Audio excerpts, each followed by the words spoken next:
Yeah. No, I don't think so. I mean, we wait a long time for this. I'll share a wonderful story with you guys.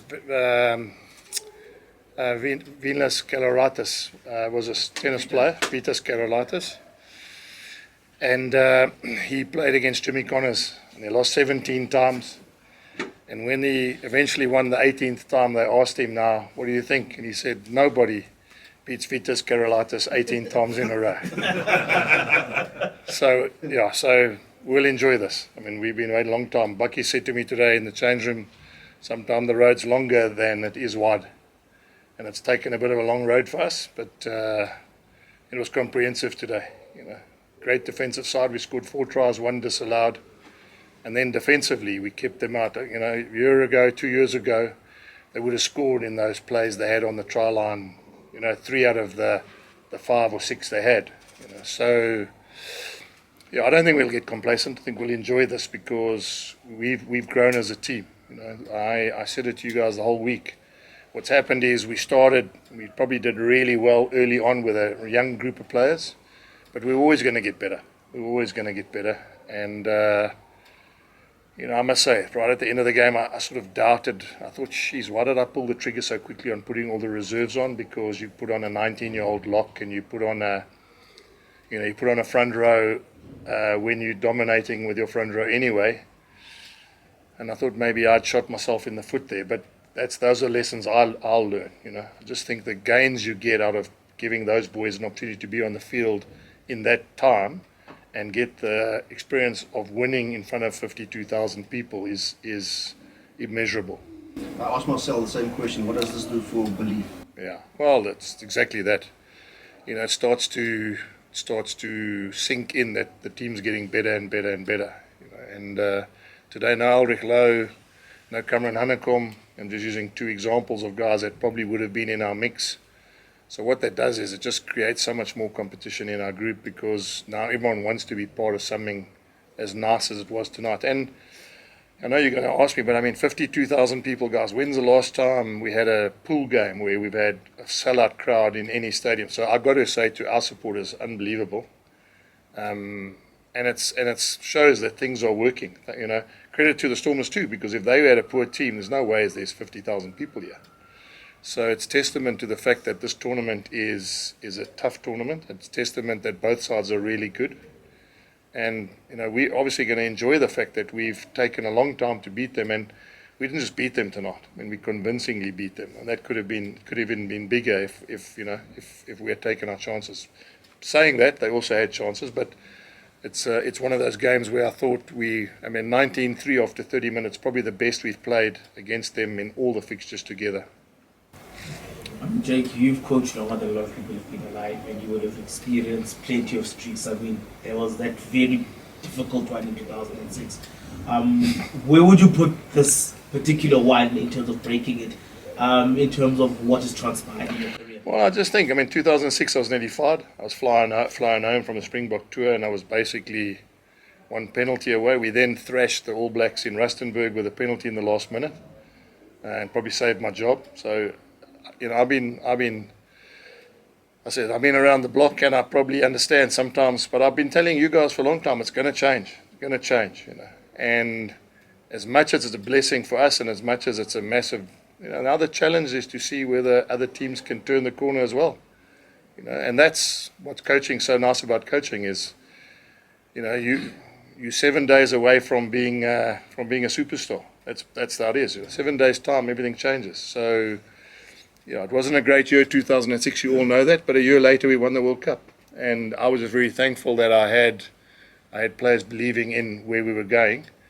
And as I said to you guys, Liam, we'll get it right. I will get it right. We're going to get better and better and better. I know the curve and the graph of our team is so much upward compared to where I started, 3 years ago. It's now almost 4 years. In April, it'll be 4 years here. And when I got here, squad changed significantly. The average age has gone up. The guys who stayed have become really seasoned pros. So I've got no doubt that we'll just get better and better and better. And so that's where you put the learnings of not doing well in the beginning or not doing well in certain runs. It happens. Liverpool. I'm a Liverpool supporter. It wasn't long ago before Liverpool had nothing, and now all of a sudden they're playing with an academy team and they're beating Chelsea. Just one more question from my side. With this kind of performance and the kind of crowd that we saw today, I mean, another thing that's been a bit of a debate in Europe are the crowds in South Africa. And I think sometimes the context of the big stadiums we have here isn't always factored in.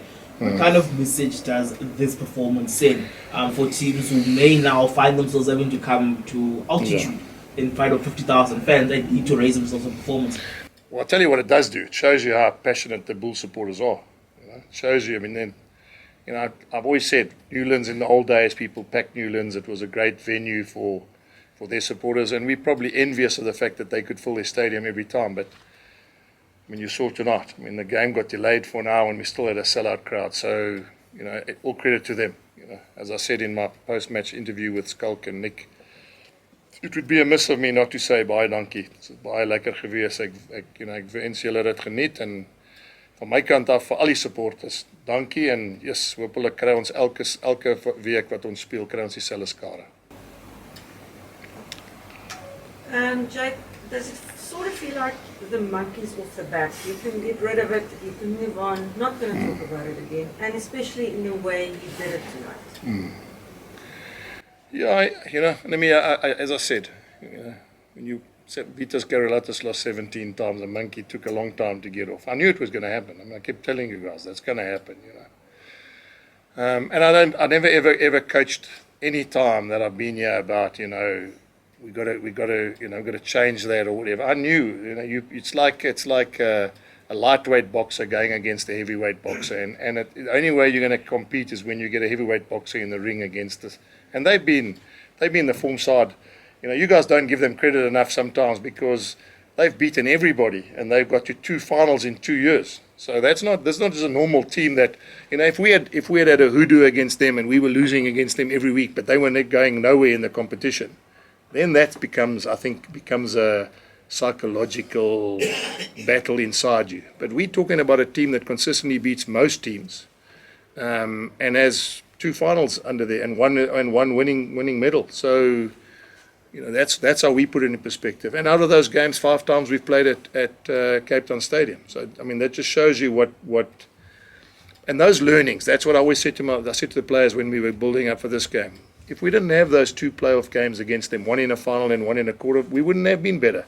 If we hadn't made the playoffs and we'd finished 7th or 8th or 9th and we hadn't got to play against the Stormers and maybe lost to Leinster in the quarterfinals or maybe lost to Glasgow in the semi-finals, well then we wouldn't have had those learnings. And I've got no doubt that the learnings we got in those 2 playoff games, even though we probably didn't get it right, were the reasons we could comprehensively beat them like we did tonight. I mean, when last did you see a team score 40 points against them and we got a disallowed try at the end there? Otherwise, it's 47 points. When last did Stormers leak 47 points in a game? Yes, Jake, just on that, congratulations on the victory. Just how sweet is this victory tonight, knowing that you've beaten obviously the arch rivals? Now the rivalry is obviously it's alive now more than ever. You think it's alive now? It's alive. You think it was dead before? Right? No, it's not. I mean, they're not just the arch rivals, guys. They're one of the teams that have been the best teams in the competition. So we haven't just beaten the Stormers, and we've beaten a team that's been the most dominant team in the competition. So and that's gonna be fantastic for us. I mean, for our group of players, we had a 19-year-old lock at the end there. We had 23-year-old prop at tight head, and that's going to make us better and better. I've got no doubt in my mind about it. The experiences they got tonight, both under pressure and in the glory times, and talk about when we dominated, are going to be things that coaches want to teach players. I'm obviously over the moon that. The monkey off the back, or as you call it, the North-South rivalry. They're a good team. They're a good team, boys. There are not many teams that have been 19-3 down and going to halftime 19-15. There are not many that would have done that. Just on that as well, just in terms of the South African rugby, how healthy do you think South African rugby is? Because you're obviously a former Springbok coach. It's very healthy. I mean, 52,000 people on in a stadium for a local derby, not even a playoff game, shows that we're on the right track. I am going to use this opportunity to tell you we still need Ergia back, we still need Pollard back, we still need, that's what I really long for, is that we we have the opportunity, not just before tonight's performance, it's because we want to dominate this competition every single week against any international team. Imagine if we add those to all our teams. And I use the Bulls as in Pollard, Ergier, Jason Jenkins, Jesse Creel, and I'm sure the same goes for the Stormers guys. If you brought all their Stormers guys back that they've let go over the last sort of 5-6 years, Kitsoff, Arons van Rijn or whatever, there's more than enough players that if they came back would make all 4 of our franchises so much stronger. We felt that they were quite lucky to just be 4 points behind at halftime. Yeah, It was a and bit he's of a right. problem. He's right. He said it's Irish. Yeah, and he was right. It was a bit of a problem in the past, playing one good half and Yeah, the yeah. next half not so good. How happy are you that after the Stormers finished quite strongly just before halftime, got a bit of momentum, that the Bulls responded? But you know, Kuba, it's interesting. I mean, I'm not going to give you a whole rundown of the game, but it just shows you for like 28 minutes they weren't nowhere. I mean, they looked like they looked like another team. They didn't look like a champion team that's won this competition. And I'm not knocking any player. Then we miss touch and we defend for about 7 minutes, which then leads to from 19-3 to 19-15. And that is what's been the Achilles heel for us in the last 2 seasons. Is we've almost done enough to kill them, and I'm talking about as in get to halftime and make them think they've got to. And by our own, either mistakes, Marcel carries out of the one half there and he passes and we get a knock on, a turnover, and off they go again. And that's why, as I said, I mean, I'm not hard on the players. I just think that's when the learnings come in. We had them on the ropes. 19-3. They had to play all the rugby. They had to play out of their half. We were squeezing them and squeezing them and squeezing them. We didn't find touch, And, I asked myself, you're a right-footed kicker, and you're going to kick to the left-hand touchline, and then you decide to kick to the right-hand touchline, and the ball curves back infield. If you had kicked it that way, it would have curled into the stadium. Now, I mean, I can't be teaching, and I'm saying this, a guy like Goosen who's a Springbok with him must kick with his right foot to the left touchline. We just seem to have been doing those things, Marcel carrying and offloading off the ground to someone, Those are 2 players who played international rugby. But we seem to have done that often, and it's counted against us. So it's not just the 2 halves, as you say, it's just moments where we haven't been aware of the consequences of that. And credit to the Stormers, they have been the one team that have been able to punish us. Other teams, when we made those same mistakes, we probably didn't leak. How many points is that? 15. We wouldn't have leaked 12 points in sort of 15 minutes. You've mentioned some of the players that played today that were not always regulars, the likes of Kloppers coming in from the bench, Nizam Kars, Devon Williams from 15 today. When you can win with those type of players, does that mean now for you that you can trust any player in your squad, especially when you beat a team like the Stormers, which has been a harsh nemesis over the years? I mean, last year you tried rotating, but it didn't always come off in the best way. Do you think the team has come so far now that you can trust any player in any opposition in any competition? Well, I don't think we're there yet. But I mean, I'm a lot happier now with what happened tonight. We could have quite easily have lost that game. There wasn't just, as you say, it wasn't just 19-15. Then they get those 3 chances just after half time. They could have gone ahead 22-19. I mean, then the game. Then all of a sudden we're now playing catch up as well. So, yeah, it's not just tonight. It's been something that I said to you guys as well. I've had to find ways in which I can rotate the squad a bit, and it does. I mean, the value that you have now with a 19-year-old lock who's come on and won a game like that, and Devon who's now come and he's played really well for us. I mean, keeping a guy like Willie on the bench when Willie's a double World Cup winner, and surely you've got to be feeling like you're enjoying life if you're a player and you're keeping a double World Cup winner out of the starting lineup. So. But I must reinforce, that doesn't mean we've won anything, guys. We've won a game. It's a pool game. We happen to stay ahead of them now, but we've won nothing. We're not going to get ahead of ourselves. You're not going to see things on social media where we start posting things about we're the best team that's ever played rugby. And just on that, Jake, how do you, as the person at the forefront of this team, how do you keep everyone level-headed and grounded? By doing exactly what I told you, that we're not going to get out of ourselves, and the message is very clear: is that we've won nothing, and part of being a coach is to get young boys to understand that. They go into an alignment camp, probably enjoy the alignment camp a lot more in Cape Town when you've won than they would have having to climb on an aeroplane tomorrow and sit there and listen to, all the things they've had to listen to for a while and look on social media about, how good certain teams are and how poor certain teams are. So, but that's my job. That's my job to get them to understand. Humility is something we're really big on, and we haven't won anything. We've won nothing. We won a game, but still a long way to go. Okay. Still a long way to go, but this win, in terms of the context of the league, has Yes. changed the whole game of how important is it? Well, interesting. I don't know if you guys know, but Glasgow never got a bonus point tonight either, and Glasgow were ahead of us. So as it stands now, we top of the log. Obviously, Leinster got a game in hand, and that means that if Leinster win, we stay second on the log, and then we get Leinster in 2 weeks' time. Okay, we got Dragons first, but we get to play one of the top three teams. Whether as I said, hopefully we second by the stage we still get to Leinster, be 1 versus 2, and then it's a great opportunity for us to show whether or not we're up to it, especially in Ireland against Leinster. But what it also does, Ati, is that because they didn't get a bonus point, we know we have our destiny in our own hands now. A couple of 2 seasons now, Stormers have been the team that's been on top, and we've had to catch them. And we were probably a bit unlucky in the first year. They got a win against Ulster, which people said was contentious when they got a disallowed try Ulster in the last play of the game. We would have then finished ahead of Stormers, and we would have got a home final and semi-final. But as it turned out, we had to play the Sharks here in the quarterfinals, Leinster away in the semi-finals.